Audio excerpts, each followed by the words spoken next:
Hello everyone, this is Joe for Soft Corners here, and for today's video, I'm going to continue on showing some of my recent pickups over the last few months. If you saw my last video, I mentioned kind of was behind in showing pickups from the Philly show in December, a couple card shows, some eBay pickups, stuff like that. So just wanted to do everything instead of the individual, going back and recapping the individual shows. Just going to group everything together. Now, for today's video, you can see in the background, these are all going to be pickups from of Ken Griffey Jr.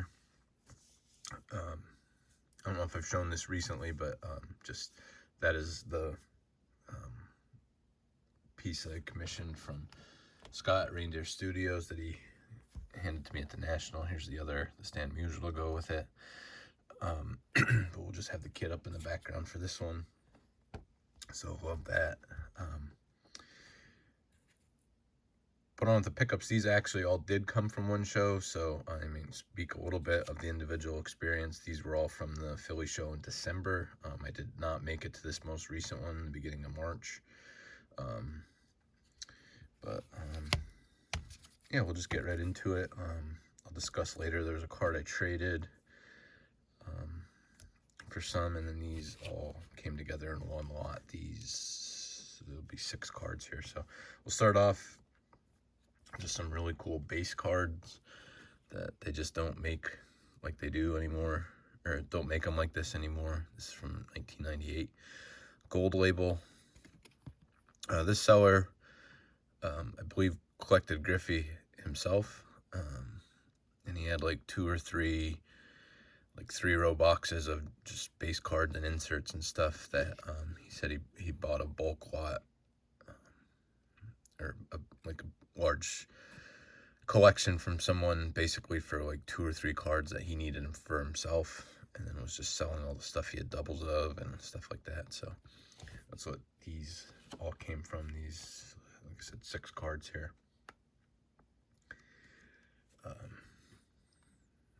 Again, let's see.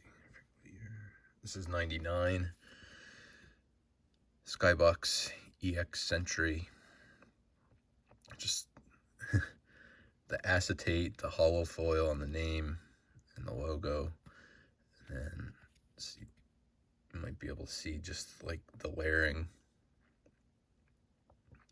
So it's acetate with like cardboard overlay and foil. Just ridiculous for just base cards. So these had like individual prices on. They were all different. I think I got everything all together for, I think, $35. So that first one I think had like $2 or $3 on. This one I think had $5. But then just got a bulk lot off of everything. So the next 2 are inserts. This is from 2000 Upper Deck Holographics. This is the Star View insert. I think these were one in like every 11 packs. So nothing too crazy here, but just cool design and effect there in the background. So I think this just had like $2 on it. So always does not get love in the Reds uniform. So again, another one. This is from 2000 Topps. This is an all-star rookie team. Just this isn't chrome. This is just like the Topps paper, but still you can see the shine and like the depth of the layering of the effects and shine on it. Just super cool.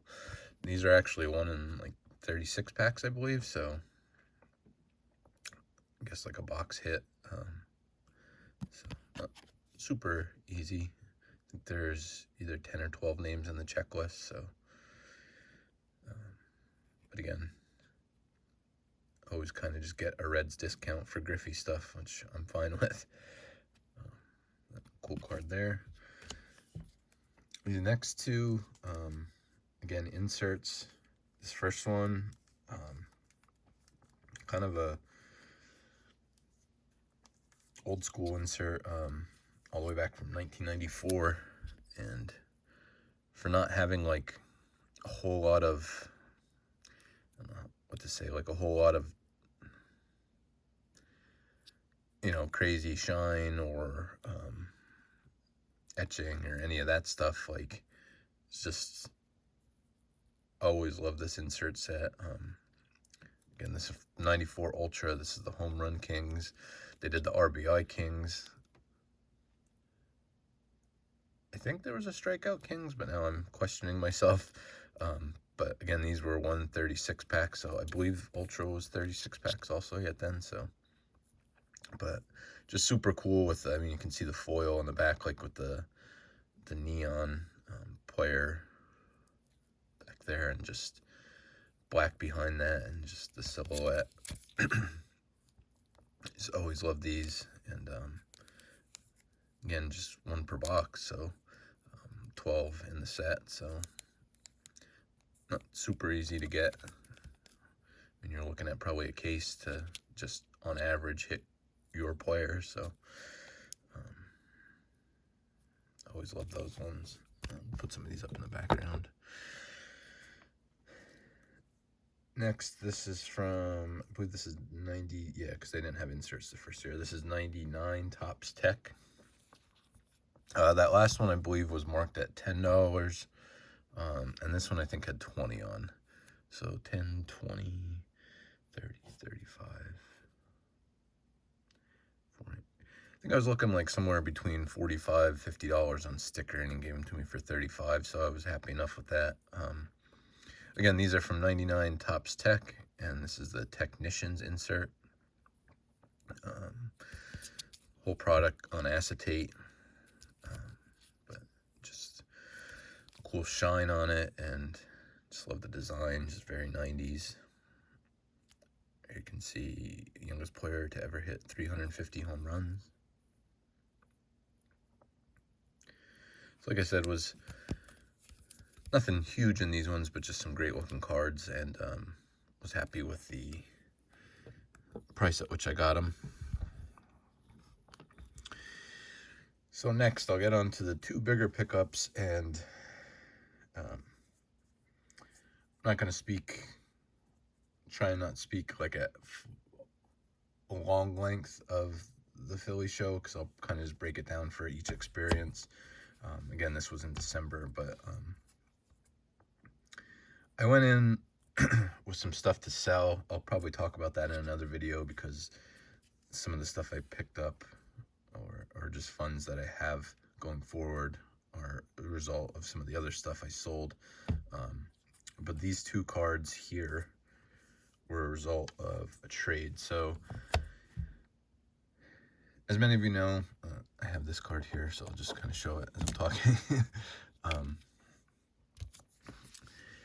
Like 2 years ago, I started collecting Tony Gwynn just because I got a huge lot of cards, like 1,600 card lot for a really good price on eBay, and I haven't done well finishing cataloging and doing videos. I'll have to throw some more of those out at some point, but something like 700 and some unique cards. So that was fun to do and to collect. Just kind of did it because I thought it was a good deal, and obviously Tony Gwynn is just all around hitters, one of the easily top 5 ever. So I enjoyed collecting him, picking some stuff up. As many of you know, along the way, I picked up the 1993 Finest Refractor of him. I enjoyed that card. I loved having a refractor from that set. But going forward, didn't know how many bigger like inserts I would pick up of him. And I was kind of picking up stuff of him along the way and stuff like that 93 Refractor, because guys like Griffey were too expensive to buy bigger cards of. So I kind of avoided picking up a lot of him, or any of his stuff. But Griffey was always my favorite player of that era, still is. besides any Philly player, is my favorite player ever that I watched. You know, I'm a big Stan Musial fan as well, but did not see him. But anyway, so I wanted to get into some, not huge cards, but bigger cards of Griffey that I just enjoy. So I came along a table that they had, it was in the back room of the Philly show, back towards where the autograph pavilion was, and just had like a whole showcase of just nothing but 1993 finest refractors. I mean, they were like stacked or fanned out so you could see as many as possible, but just tons of them. A lot of them graded, a lot of them raw. So I knew it would be a place that I could easily move that. And then in the same, well, some of their other cases, they had some Griffey stuff that I like. So like I said, I just took that card along in case I saw anything that caught my eye, and I did.